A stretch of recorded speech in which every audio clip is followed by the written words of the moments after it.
to Munchkin Minute, your bi-weekly look into some tabletop gaming news and more. I'm your host, Dan, the Board Game Man, and this is your news for February 19th, 2024. So let's start this week off with one of my favorite game designers in Uwe Rosenberg. So Capstone Games is going to be releasing Uwe Rosenberg's Tangram City. That'll be out in April. It should be about $30. This is smaller and, smaller and a lot lighter than a lot of Uwe's games. He's the designer of things like Caverna. So this is more of a lighter game. This feels more like one of those smaller offerings like Framework, Sagani, and Nova Luna, which brings me to the idea that this could also be one of his he likes to do trios of games with kind of similar mechanisms. So, kind of like the Nova Luna and Framework and Sagani, those are all kind of the similar games. So maybe this could be a first one, and he's using the kind of the tangrams, which are kind of the triangle-based pieces with different kind of configurations of triangles and squares and rectangles and such. But in this one, you're going to be building a city on your player board, and it's going to be consisting of tangram tiles, which are going to be randomly drawn, so which ones you're going to be using. So you have to balance your city with different kind of the city tiles, city building tiles, and kind of the park tiles. And then depending on how you do that way, you're going to score points. So it's pretty fairly light, very family weight. So with this one, 1 to 5 players, about 30 minutes, they say, 30 to 40 minutes. So this one should be a little bit, should be a fun one. I want to check that one out. Again, about $30. Should be out in a couple months. So sticking with that family weight feel, Days of Wonder is going to be releasing a very quick playing, that newer series of Ticket to Ride games, the quick playing ones. This is going to be Ticket to Ride Paris. This one will be out in March, and it should be about $25. This one plays in, like I said, 15 to 20 minutes with that very familiar Ticket to Ride play style, with a little bit of twist, kind of as you complete routes, different things. You'll, kind of have different abilities and different score, the way you're doing things. This one looks nice, 2 to 4 players. This is kind of probably good for like those holidays and this, those type of family gatherings and such. And on top of that as well, I'd love to hear if anyone out there has played or finished, or even owns and maybe hasn't played that Ticket to Ride Legacy Legends of the West. I haven't gotten it yet. I'm really interested to hear some, what people have to say about it. So hit me up, or just put it in the Major Spoilers Discord, under the Munchkin Land Discord there. So I'd love to hear what your thoughts are on it. Next up, Indie Boards and Cards is going to be releasing the next game in kind of the Astro Knights series. This one is Astro Knights Eternity. That should be out. I think this one is this week. And it should be about $50. Now, this one is out. It's like the initial one and kind of it's like the next iteration or the next step for that. And it continues that same gameplay lineage of Aeon's End, which is kind of a cooperative deck building engine. So now the player decks are never shuffled in Astro Knights with the collective goal of defeating the scenario's boss before it destroys that mission's homeworld. Or all the players seeking to defend it. In addition to familiar structure, like I said, of the Astro Knights game, players will be introduced to all new mechanics throughout this new narrative campaign, along with refreshed elements from the Aeon's End series. So just kind of a updating and kind of a more familiar, but just more of that and continuing that series. I do always like the kind of the campaign elements of that things. Next up, we got a couple of dudes on the map type games. Those are kind of like your games that are like Risk or War of the Ring, those type games. So CMON or CMON is releasing Dune War for Arrakis. This one will be out next month, be $140. So this one made over $1 million on Kickstarters, and it looks like everything has been pretty much fulfilled, and people are really loving this one. So like most things CMON, there's tons of extras for the game, some expansions and extra add-ons and stuff. So, and they say it's an asymmetrical strategy game fighting for the control of the planet, maneuvering troops like the Fremen and the fearsome Sardrakar while sending spice harvesters into the deep desert, daring to challenge the great sandworms. The game features an action dice system with numerous event cards that will enable players to retell the Dune saga differently with each playthrough. So to me, that sounds very similar to the War of the Ring. I think that's what a lot of people have already compared it to. And if you're fans of that game, you will no doubt love this one. Chances are, if you're fans of that game, you probably already got this one from Kickstarter. But either way, definitely check this one out. And of course, as it does better and better, you may see that really huge, crazy deluxe version that they have for War of the Ring out there, those like $1,500 versions that they've got. You may see that in the future of this particular games, but who knows? The smaller kind of dudes on a map game is the next one. This is from Ares Games, is releasing the Jester Games is Barbarian Kingdoms. That one will be out in April. It looks like it'll be about $50. And in this one, it's another asymmetrical competitive strategy game with each player controlling their own kingdom and competing for supremacy over the Western Europe.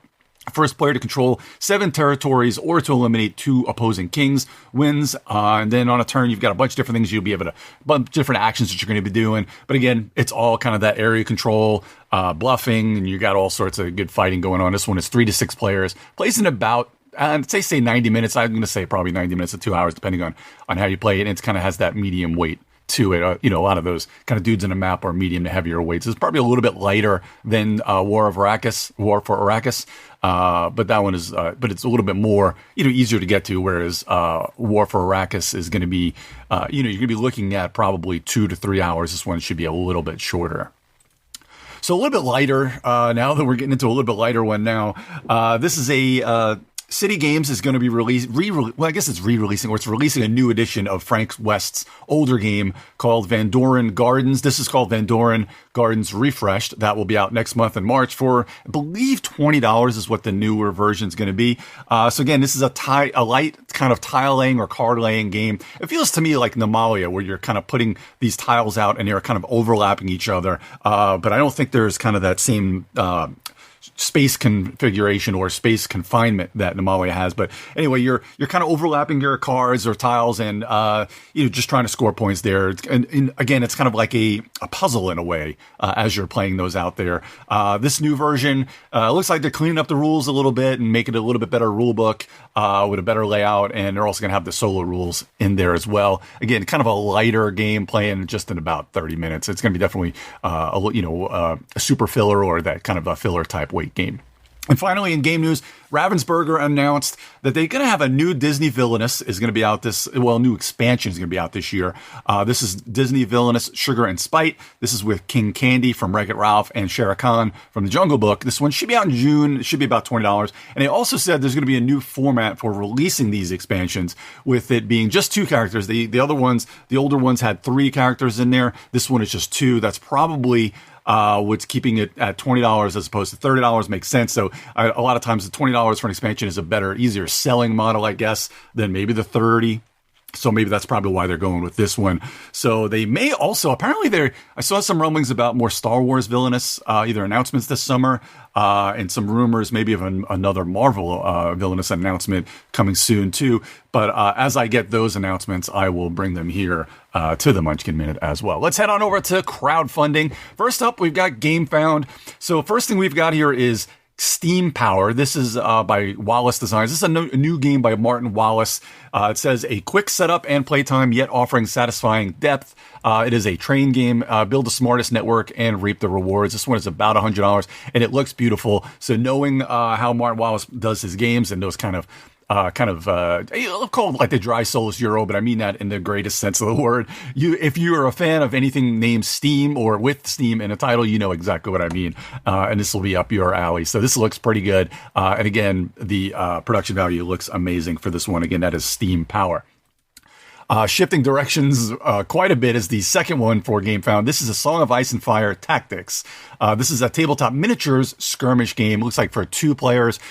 This one is a little bit more expensive. Obviously, this is $260, which should be down from what's going to be closer to $400 on release.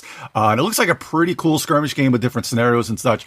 And I know a lot of people in a lot of spoilerites out there are huge fans of this type of game, especially those tabletop miniatures type games. And of course, these minis will come unpainted. So I can't wait to see. I love seeing everybody's painted minis on the Discord. So I want to see when you start, if anybody gets any of these in there, to see how you painted these as well would be really cool to see. So that's a Song of Ice and Fire Tactics. Heading on over to Kickstarter now. The first one I've got is Ethereum. This says experience victory in a 3D realm of strategy. It's an interesting one here. I do kind of like it. You're kind of programming your actions and kind of has all these different boxes that are kind of forming the main area in the middle that you're kind of playing on and as you're kind of moving on. It's a strategic game, kind of very much a Euro game, but you're programming your actions and you're moving around there. So it's got about a week to go. It is about half funded. So this is one of those where I would love for you to check it out and see if you like it. The price on here is about $50 for the core box, and the core box plus expansion is about $65. So an interesting one at that, but definitely check it out and see if you like kind of the way it looks. I do like this kind of the 3D kind of Euro vibe that it's got on there as well. This next one is another one of these. I just couldn't believe what a weird, wacky theme, yet looks like a really cool game. This is called Philharmonics, a space orchestra management board game. Become a space orchestra manager and perform magnificent concerts across the galaxy in this unique 1 to 4 player worker placement game. This one is well funded. It's got about 3 weeks to go. This is from Arcana Games. This has got some worker placement, some action selection. It's cool because you're going out to different parts of the universe, getting people for your orchestra or different races and people in your orchestra, and then going out and performing with that orchestra. This is a really, really interesting one. This one looks like to get in on there, it's about $80. And I don't know if that's Austria or Australia, but it's about $80 US. And it says this is going to be about $20 to ship to the US. So that'll be an interesting one to check out. Art looks great. The gameplay looks solid. So this just looks like a real fun one to get in on. And of course, what an absolute wacky theme that you got here, a space orchestra. Next up, we've got Stefan Feld Collection. This is Nassau and Kathmandu. These are kind of newer games. I think Nassau is kind of a reimplementation of Roman Pirates, and I think Kathmandu is completely new. You can get obviously one or the other. You can get the classic version. They've got kind of the really souped up deluxe versions. Those versions, I've seen some of those versions, and they're amazing, and they are worth every penny. I've seen got such great great production value. I think they're numbered, signed, and everything is just absolutely amazing. How they the way that the collection is kind of the inserts and everything else. They're just completely absolutely pimped out and amazing. You can get in on this one. You can get the deluxe versions. You can get we can get a Marrakesh deluxe version, which I really love. God, that's a good one that I've seen now when I played on that deluxe version. You get Nassau, Kathmandu, and Marrakesh for $379, which again is a lot, but if you want these really nice versions, that's kind of what they are. Nassau and Kathmandu alone are $255, or you can just get the regular versions, which I believe are about $80 each for Kathmandu and Nassau. And Kathmandu is a little bit different. It's kind of a dice drafting game where you're kind of racing across the map, and then also fulfilling, getting different cards and fulfilling different objectives. And as you're drafting the dice, you're kind of doing different things with them, and depending on what color the dice is and what cards you have, that's going to determine kind of the way the actions go. And you kind of, as you're going across the map, going to different terrain, that's also going to have an effect depending on the way your board is set up. So it looks like a really cool little Euro game. Of course, it's Stefan Feld. I absolutely love Stefan Feld and all the really cool things that he does in his games. So definitely check that one out. The City Collection with Nassau and Kathmandu. So a couple of the more small, these next two are are much smaller projects, kind of almost like, I guess, like Ethereum is too.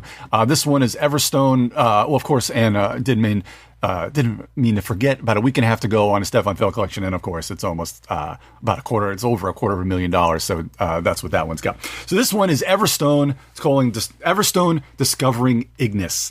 There's a 1 to 4 player engine building board game with multi-use cards set in a whimsical world. So got about 3 weeks to go. This one will be funded probably by the time you hear it, because it's just under its funding goal. This is by Sam McDavid. This one is about $60 to get the core game, and there's also a retail pledge as well. It's kind of pretty cool. It's kind of an engine building game with a really cool little action selection mechanic to it, and you're kind of going out and you're getting these kind of different relics that you've got to repair and then bring them back and sell them as well. So pretty cool stuff there with your kind of the way you're managing your workshop and the way that the different caravans work, where it's a little bit different setup each time, which is actually kind of cool. I like that sort of thing as well. So definitely check this one out. Everstone looks good. Again, 3 weeks to go. Should be funded by the time you're listening to this. And finally, this is another one where it's got a smaller funding goal of only about $10,000. But this is again, these I like to kind of help out. I like to bring up some of these smaller projects sometimes. This one's called Champions of the 100 Halls, a co-op strategy card game. It says harness your magic, an asymmetrical cooperative game for 1 to 4 players with increasing levels of difficulties and endless replayability. So this one to me it kind of reminds me of Sentinels in a Multiverse, the way it looks, where there's kind of almost like an environment, and then the game itself, like you have a scenario and different, you get your character that has their own decks, there's realms, there's scenarios, and you're kind of playing against the game. It looks like it's $40 to get in on there, and there's a deluxe edition with some more decks to it. It's only $50 for the extra deluxe edition, so that's not too bad to get in on there. Which looks pretty good. So anyway, I do think this one looks like if you're a fan of Sentinels and kind of want to help out the smaller creators out there. Looks like this one is Thomas Carpenter is the author and game designer. So definitely check this one out. Could use a little bit of help, and I kind of like this kind of gameplay, so to speak. How the gameplay looks as well. So thanks for joining me today. If you see any news you think I'd like to feature, shoot me a message at GeekJockDan on Twitter. Also, please check out MajorSpoilers.com for more content by Steven and the rest of the Major Spoilers crew. And check out my show, The Geek All-Stars Podcast. And probably next week or the week after, I'll have the Game of the Year show, which is always one of our favorite shows to do. As always, I am Dan, the Board Game Man, and I'll see everyone in a couple weeks for another Munchkin Minute. This podcast is copyright 2024 by Major Spoilers Entertainment, LLC.